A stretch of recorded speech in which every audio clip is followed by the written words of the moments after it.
దేవుని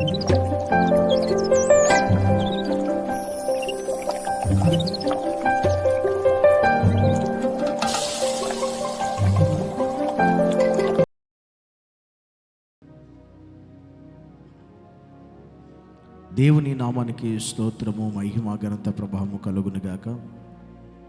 దేవుని బిడ్డలైన మీ అందరికీ ప్రభు నామము బట్టి నిండు మనసుతో హృదయపూర్వకమైన వందనాలు మీకు తెలియజేస్తూ ఉన్నాను. ఈరోజు దేవుని వాక్యము కొరకై జకర్యా గ్రంథము 3వ అధ్యాయం 7వ వచనం.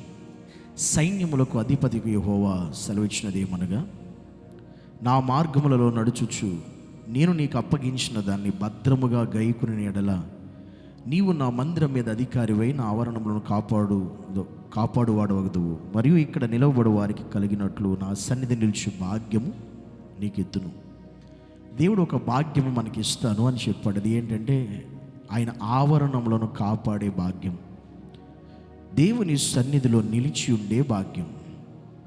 ఈ భాగ్యం మనం పొందుకోవాలి అంటే ఈరోజు చాలామంది ఈ భాగ్యం పొందుకోలేని వాళ్ళు ఉన్నారు. దేవుని ఆవరణములను కాపాడు భాగ్యము, ఆయన సన్నిధిలో నిలిచి ఉండే భాగ్యం, ఇది చాలామంది జీవితాల్లో లేదండి. ఇది చాలామంది లేని వారిగా కనబడుతూ ఉన్నారు. ఆ భాగ్యం మనం పొందుకోవాలంటే ఏం చేయాలంటే ఆయన మార్గాల్లో నడుచుచు ఆయన అప్పగించిన దాన్ని భద్రముగా గైకొంటే ఇది వారి జీవితంలో జరిగింది. ఇది అందరి జీవితంలో జరగదు, అందరి జీవితంలో ఈ భాగ్యము దొరకదండి. ఎవరైతే ఆయన మార్గాలలో నడుచుకుంటూ ఆయన అప్పగించిన దాన్ని భద్రముగా గైకొంటూ బతుకుతారో వారికి దేవుడిచ్చే భాగ్యం ఏంటంటే ఆయన ఆవరణములను కాపాడే కృపను, ఆయన సన్నిధిలో నిలిచి ఉండే భాగ్యము దేవుడు ఇస్తాడంట. ఈరోజు చాలామంది చూడండి, ఆయన సన్నిధిలో నిలిచి ఉండలేరండి. దేవుని యొక్క ఆవరణములను కూడా కావలిగా కాయలేరు. ఆ యోగ్యత వరకు ఉండదు చాలామంది. అంటే దేవునిలో నిలవలేరండి, దేవుని సన్నిధిట నిలవలేరు. దేవుని మందిరంలో నిలిచి ఉండే భాగ్యం వాళ్ళకు ఉండదండి. ఇలాంటి భాగ్యం పొందుకునేవారు కొందరే ఉంటారు. ఆ భాగ్యము దేవుడు నీకు నాకు ఇస్తానని చెప్తున్నాడు. అలా దేవుడు ఇవ్వాలంటే ముందు మనం చేయవలసిన ఒక పని ఉంది. అది ఏంటంటే ఆయన మార్గంలో నిలిచి ఆయన మార్గంలో నడుచుకోవచ్చు. ఆయన అప్పగించిన దాన్ని గనక మనం భద్రంగా గైకొంటే, అయితే దేవునికి ఏదైతే అప్పగించాడో దాన్ని భద్రంగా జాగ్రత్తగా గైకొనే మనస్సు, హృదయం నీకుంటే గనక ఆయన సన్నిధిలో నిల్చుండే భాగ్యం దేవుడు నీకు ఇస్తాడు. ఆయన సన్నిధి నిలిచి ఉండడం అంటే ఏదో మందిరానికి వచ్చి వెళ్ళిపోవడం కాదండి. చాలామంది అదే అనుకుంటారేమో, అది కాదు. ఆయన సన్నిధిలో నిలిచి ఉండే భాగ్యము అందరికీ దొరకదు, కొందరికి దొరికింది. ఆ భాగ్యము దేవుడు ఇస్తాను అని చెప్పింది ఆయన మార్గంలో నడిచే వారికి మాత్రమే. ఆయన అప్పగించిన దాన్ని భద్రముగా గైకొని అలా బ్రతికేవారు మాత్రమే ఆయన మందిరంలో నిలిచి ఉండే భాగ్యం ఇస్తానన్నాడు.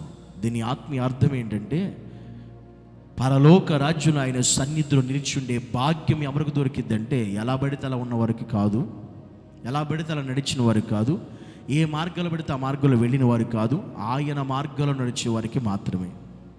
దేని పడితే అది చేసుకుంటూ వెళ్ళిపోయేవారికి కాదు, దేవుడు అప్పగించిన దాన్ని భద్రముగా కాపాడే వారికి మాత్రమే. ఆయన అప్పగించిన దాన్ని ఎవరైతే చేస్తారో, దాన్ని గైకొంటారో, ఆ ప్రకారం నడుచుకుంటారో, ఆ ప్రకారం జీవిస్తారో, ఆ ప్రకారం చేసుకుంటూ వెళతారో వాళ్ళకి ఇచ్చే భాగ్యం ఆయన సన్నిధిలో నిలిచి ఉండే భాగ్యం. అది చాలా గొప్ప ధన్యత. చాలామంది జీవితాలకు అది దొరకదు, చాలామంది జీవితాలకు అది కోల్పోతూ ఉంటారు. కనుక ఆయన సన్నిధిలో నిలిచి ఉండే ఆ భాగ్యము దేవుడు నీకు ఇవ్వాలనుకుంటే నీవు కూడా ఆయన మార్గాల్లో నడవాలి. ఆయన అప్పగించిన ఏదైతే నీకు అప్పగించాడో దాన్ని జాగ్రత్తగా గైకొని దాన్ని చేయాలి. అశ్రద్ధగా ఉన్నా, నిలిచి ఉన్నా ఆయన సన్నిధిలో ఉండే భాగ్యాన్ని మనం కోల్పోతాం. కనుక అలా కాకుండా దేవుని సన్నిధిలో నిలిచి ఉండే భాగ్యాన్ని మనము మన కుటుంబం అంతా పొందుకోవాలని దేవుడు ఆశపడుతున్నాడు. అట్టి ధన్యత, అట్టి భాగ్యము దేవుడు మనకందరికి కూడా అనుగ్రహించి నడిపించి సహాయము చేయనుగాక. ఆమేన్. పరమ తండ్రి అయిన యేసయ్య, జీవాధిపతి, నీకు వందనాలు, స్తోత్రాలు. నాయన నీ సన్నిధిలో, నీ సన్నిధానంలో నిలిచుండే భాగ్యం మాకు దయచేయి తండ్రి.